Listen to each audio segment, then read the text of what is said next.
Hello YouTube, Jonathan 800 here, who's kinda ill at the moment. So, I'm gonna showcase the not just fires, but plane designs I use. Because planes are very important. Anyone who says Air Force is irrelevant in Hearts of Iron 4 is, ignorant. Because they can do a lot of damage.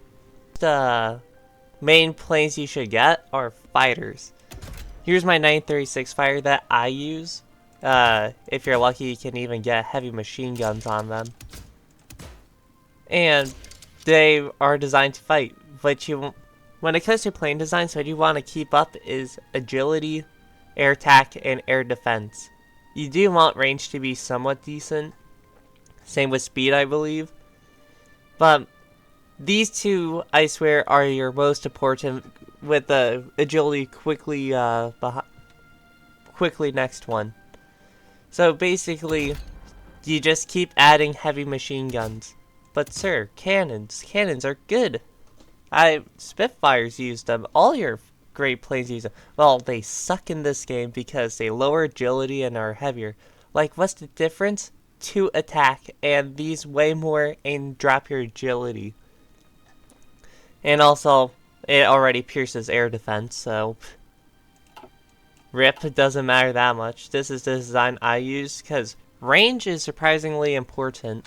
Because if you look at air map zones, if you don't control, like this circle here, yes, I can fly Sea of Japan, but, or this one would be, I can fly Coast of Japan, Sea of Japan, but I'm going to have horrible efficiency in this area. So I won't get any air superiority. So let's head back. Then you have 1944 fighters. This is where you could get jets, I believe. Yeah, jets. You could get that, or what you could do is, keep your engines and just more range, more agility, but you do get less speed. So it's your choice whether or not you want jet engines on your fighters or not. I decided to put it. And with your modern fighter, full heavy machine guns, 16 guns are slapped to this thing somehow, and it can still take off into the sky with a nice 72 air attack. Alright, so you could also, like I said, just strap 2 propellers. That way, more agility, more range. Less fuel consumption too, if that's important. Now, I would say your second most important is CAS. Close air support. These bomb enemies. I decided to use small bomb bays. Bomb locks are okay somewhat. I think they might have more targeting. No. So, just use these. Always double engine. When it comes to engines, I would say the more the merrier. Because you get more agility, which is always great. And I didn't mean to do that. You also put dive brakes on, so you get more targeting and such. Yeah, 1940 cast, you can equip the anti-tank cannon. I believe you do have the anti-tank cannon too. 1940 anti-tank cannon 2. There you go. And there's the 40 cast, then we have the 44. I added rocket rails because you couldn't add much more weight because, yeah, we're already reaching our thrust limit. Well, theoretically what we could do is do this and then slap anti-tank cannon 1. So actually this would be the better design. Because speed, you're not getting any agility with all of this slapped on. So, uh-oh, I kind of made all the others irrelevant, I think. No, we're good. So yeah, lots of cast damage. Okay, and modern cast. You could once again do the same thing, but double engines, and anti-tank cannon 1. More the merrier. Now, when it comes to other types of planes, I decided to just do the most modern variant. When it comes to carrier fighters, it's just your current fighter design, but on a carrier airframe. Maybe more range if you want, because the ocean's big.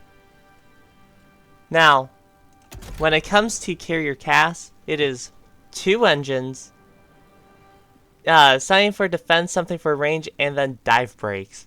And then you just slap as many armor-piercing bomb locks as possible. This way, you get considerable amount of naval attack. So basically, I would say you do not ever have to use naval bombers, except if you decide to research 1946 guided anti-ship missile. This thing is kind of funny because I just discovered it because I never really use it. This replaces your torpedo, and would you look at that, it gives slightly more damage. Same amount of targeting, but however, you cannot use dive brakes on, what is it called? Naval bombers. So, take that as you will. Also, theoretically, you could just use double engines that way for more range. The reason I suggest you use CAS over naval bombers is even though they're more expensive, you can bring your carrier fleet, go to, I don't know, some random island in the Pacific, and then CAS it. You can park your ships somewhere here and CAS it. Or you can go to another funny island with your carriers. And I believe, I do not know which one is for sure, is it this one? Yeah, they can also port strike, I believe. Okay, if you want to port strike, use naval bombers. If you want to win sink ships, use CAS. So if you want to commit Pearl Harbor, you use naval bombers. If you want to destroy the enemy fleet at Midway, use carrier CAS. I think that's actually also accurate. Because Japanese use torpedo bombers on us at Pearl Harbor, and we sank 4 carriers using dive bombers for the most part. The naval bombers got shredded. Now, you got another couple designs. This is the only thing I use tactical bombers for, which is not cheaper strap bombers, but as naval patrol. Adjust this to your current year. You may not have this. You may not have these. Actually, you should. Replace this with drop tanks if you don't have self-sealing. You got flying boat at any time. And these things will vaporize subs. I just find that funny. You play as America, you station quite a few of these at the Philippines, and where did the Japanese sub forces go? Well, they went underwater as they should be, but they didn't surface. Slight problem there. What else? Here's the extra funny one, if you want to see the damage. That's a lot. These are all without MIOs, so these could be improved. Ooh, the weight.